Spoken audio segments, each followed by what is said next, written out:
The first thing you remember is hunger, not the simple ache of an empty stomach. This is a primal fire, a gnawing hollowness that demands more than bread or fruit. It's a craving for something warm, something vital, something that screams. The second thing you remember is the walls. Cold, damp stone, always pressing in. They are your cradle, your classroom, and your cage. You trace their patterns with your fingers, learning every crack and crevice. There are no windows, there is no sun. There is only the smell of dust, damp earth, and old fear. And then, one day, the smell changes. It's new. It's the scent of sweat and terror. It's the smell of them. You follow it, your powerful legs carrying you through the twisting corridors you know by heart. A low growl rumbles in your chest, a sound you don't control. It's the hunger speaking. You round a corner and see them. Small, pale figures huddled together, their eyes wide in the torchlight. One of them, a boy, trips and falls. He looks at you. His mouth opens in a silent scream.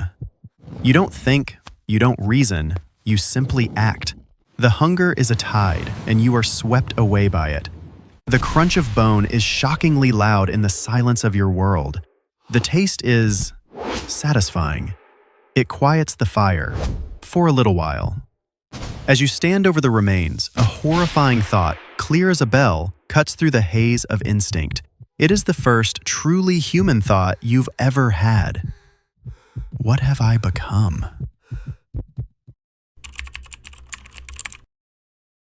Before the hunger, before the labyrinth, you are a secret, a royal shame to be hidden. Your life begins as an act of divine revenge. Your stepfather, King Minos of Crete, is a proud man. So proud, he breaks a promise to a god. He keeps a magnificent white bull meant for sacrifice, a gift from Poseidon. Gods don't take kindly to broken promises. Poseidon's revenge is poetic and cruel. He doesn't strike Minos down. He curses your mother, Queen Pasiphae, with an unnatural, all-consuming lust for that same white bull. Your conception is a work of twisted genius, aided by the master craftsman Daedalus. A hollow wooden cow, a desperate queen, and a divine beast. You are the result. A memorial of unspeakable love, as one poet will later call it. When you are born, you are not entirely a monster. You have the body of a human infant, but the head of a bull calf. Your mother, to her credit, loves you. She holds you. She nurses you. She calls you Asterion, the Starry One, a name full of hope, a name that whispers of a destiny among the constellations. It is the only name you will ever know that is not a curse. But you grow, fast. Your tiny horns become sharp. Your infant cries deepen into unsettling bellows. Your playful nudges send servants flying across the room. The palace, once a home, becomes a place of fear. They look at you not as a prince, but as an omen, a walking symbol of the queen's disgrace and the king's hubris. Minos, your stepfather, cannot bring himself to kill you. You are, after all, his wife's child. But he cannot have you in his court. So he calls upon Daedalus again.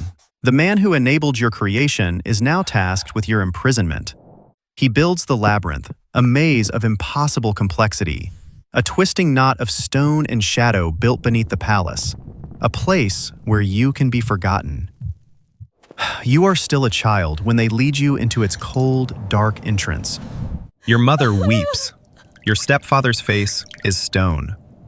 The heavy door grinds shut, and you are plunged into a darkness that will become your entire world. You are no longer Asterion. You are now the Minotaur, the bull of Minos, his property, his monster.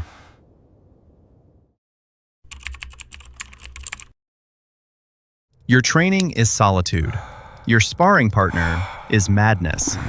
You learn the labyrinth, not because you want to, but because there is nothing else. You walk for days, your hooves clicking on the stone, left turn, right turn, dead end. You learn the echoes, the drafts of air that signal a long corridor, the way the sound of your own breathing changes in a large chamber. The maze becomes an extension of your own mind, confusing, inescapable, and utterly lonely. At first, you cry for your mother. Your childish bellows echo through the stone, but no one comes. The cries turn to roars of frustration, then to bellows of pure animal rage. You smash your horns against the walls, the impact jarring your skull, the pain a welcome distraction from the crushing silence. And the hunger grows. You have no natural food source. You are an unnatural creation, and your hunger is just as monstrous. Minos, in his infinite cruelty, provides, but not what you need, what he thinks you deserve. Every so often, you hear the grinding of the great door, then the screams. You were not born a killer, you are made one. They force you to live on a diet of human sacrifices, cementing your role as the monster in their story. You are a tool of your stepfather's political power, a terrifying beast used to keep the rival city of Athens in line. 7 youths and 7 maidens, a tribute delivered to your door, a feast of fear. You learn to hunt in the dark. You are faster than they are, stronger. You know the territory. It's never a fair fight, it's a slaughter. And with every life you take, a piece of Asterion, the boy who was loved by his mother, dies. The Minotaur, the flesh-eater, grows stronger. Years turn into an eternity. You are the god of this dark kingdom, the undisputed king of corridors and dead ends. The tribute becomes a ritual, a grim holiday. You can smell them long before you see them. The scent of the sun, the sea, the open air clinging to their skin.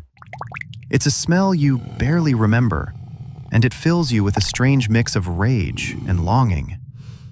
They come in trembling, holding hands, their whispers echoing down the halls.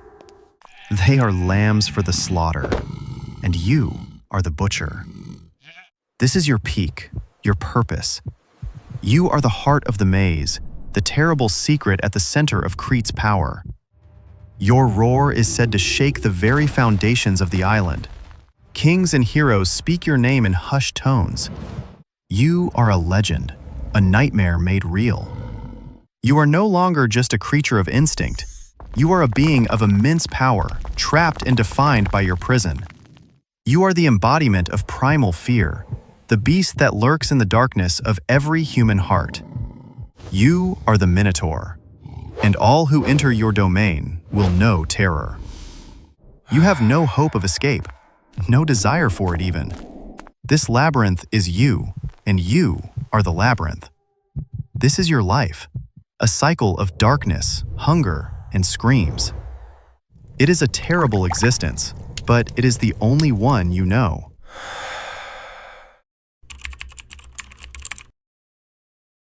Then, one tribute is different. You sense it the moment he steps into your realm. The others always smell of fear. This one, he smells of purpose, of defiance. He doesn't huddle with the others, he walks alone. His name is Theseus. He is a prince, a hero. To you, he is just meat, but he is clever meat. You stalk him through the familiar darkness. But something is wrong. There is a faint line on the floor, a pale thread unspooling behind him, a violation of the perfect, sterile stone of your home.